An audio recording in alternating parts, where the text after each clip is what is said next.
Hello सी students, कैसे हैं आप लोग।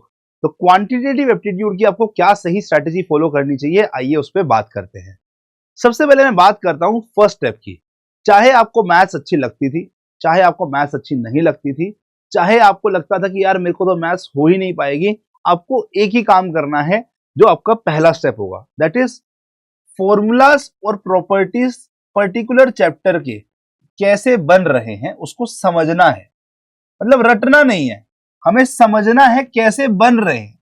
बिकॉज अगर मैंने समझा नहीं ना, अगर मैंने समझा नहीं ना, तो ये कोई काम के नहीं रहेंगे, आप इंप्लीमेंट ही नहीं कर पाएंगे।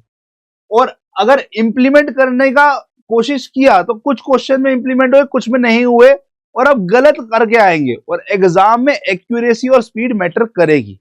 तो अगर आप चाहते हैं एक्यूरेसी बढ़ाना, तो आपको समझना जरूरी है। बिकॉज अगर सही से समझोगे और एग्जामिनर एग्जाम में क्वेश्चन को ट्विस्ट भी कर देगा, तब भी आप अटेम्प्ट सही से कर पाएंगे। तो अगर आप एक्यूरेसी बढ़ाना चाहते हैं तो आपको क्या करना पड़ेगा, फॉर्मूलाज और प्रॉपर्टीज को समझना पड़ेगा। पहला स्टेप ये होगा।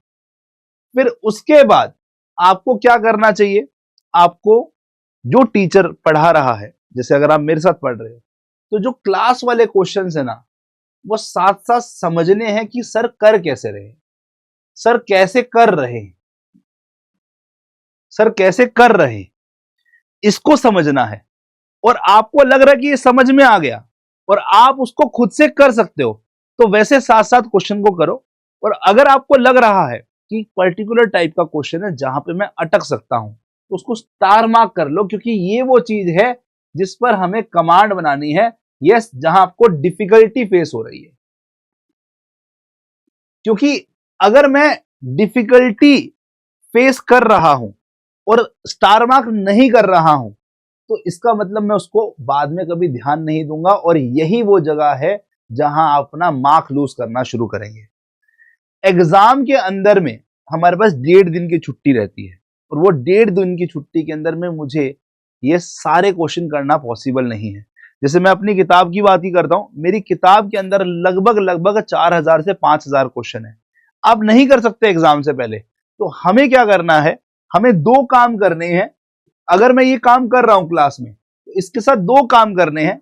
एक है मेरा सेल्फ शॉर्ट नोट्स बनाने हैं खुद से, जिसमें सारे फॉर्मूलास, सारी प्रॉपर्टीज एकदम क्रिस्प मैनर में, डेफिनेशंस, सब कुछ लिखा हुआ है।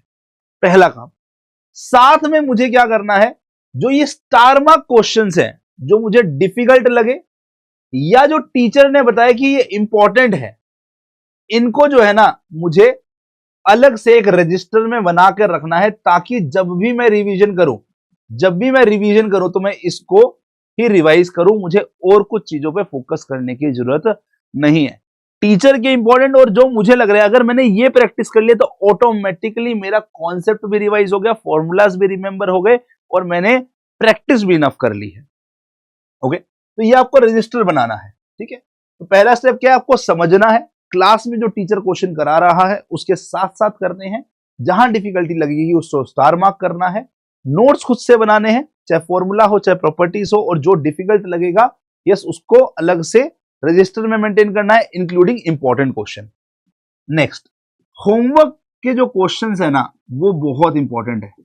अगर आप होमवर्क में डेली एटलीस्ट बोल रहा हूं 20 क्वेश्चंस नहीं कर रहे हैं, तो इसका मतलब है ना, इसका मतलब आपने जो पढ़ा वो सब गायब कर दिया। क्योंकि जब मैं 15-20 क्वेश्चन पढ़ता हूं ना, या मैं 15-20 क्वेश्चन करता हूं, तो जो मैंने फॉर्मूलाज प्रॉपर्टीज क्लास में समझे थे, वो मैं दिमाग में उसको रिकॉल कर पाता हूं। जो मैंने क्लास के अंदर में क्वेश्चन सर से समझे थे, उसको मैं खुद से प्रैक्टिस कर पाता हूं, और वो मेरे को रिटेन रहेगा। तो आपको याद रखना है कि at least 20 MCQs on topic covered by the teacher in class, yes वो आपको करना है। ठीक है, वो आपको करना है खुद से।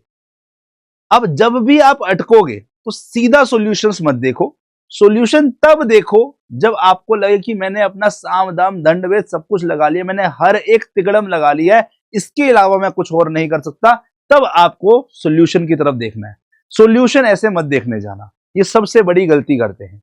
और याद रखना, हर एक टेस्ट जरूरी होता है। जी हाँ, अगर आप कोई भी टेस्ट स्किप कर रहे हैं तो मतलब आप रिवीजन स्किप कर रहे हैं, और अगर आप रिवीजन स्किप कर दिए तो आप फॉर्मूलाज प्रॉपर्टीज भूलना शुरू कर देंगे, फिर आपको जो सर ने बताया था वो भी भूल जाएंगे, आपकी प्रैक्टिस की कोई वैल्यू नहीं होगी। तो टेस्ट मतलब कि हमारा रिवीजन का अटेम्प्ट है। तो give test whenever it is scheduled, ठीक है। तो test is equivalent to revision, और अगर आप रिवाइज करेंगे तो ही रिटेन कर पाएंगे, तो ही आप जो है अपना स्पीड एग्जाम से पहले रेडी कर पाएंगे। याद रखो, डे 1 पे स्पीड नहीं आएगी, डे 1 पे एक्यूरेसी आएगी, बट जब हम रिवाइज कर रहे होंगे तब तक हमारी स्पीड बिल्ड होनी शुरू हो जाएगी। और एग्जाम से पहले जब मैं मल्टीपल रिवीजन ले लेता हूं तो मैं मल्टीपल टाइम्स अपने फॉर्मूलाज को, प्रॉपर्टीज को अपने ब्रेन में दोहरा चुका होता हूं, मैं अपने जितने भी डिफिकल्ट और इंपॉर्टेंट क्वेश्चन है उसको भी रिवाइज कर चुका होता हूं, और मेरी कमांड आ जाती है हर एक टॉपिक पे, हर एक चैप्टर पे, तो उस टाइम पर मेरी स्पीड बढ़नी शुरू होती है। वही जो चीज है ना आपके ड्रीम स्कोर तक आपको पहुंचाती है। तो इसको फॉलो करो, और मैं आपको बोलता हूं कि आप जो स्कोर सोच रहे हैं वो आप अचीव करेंगे। तो मिलते हैं इन द क्लासेस।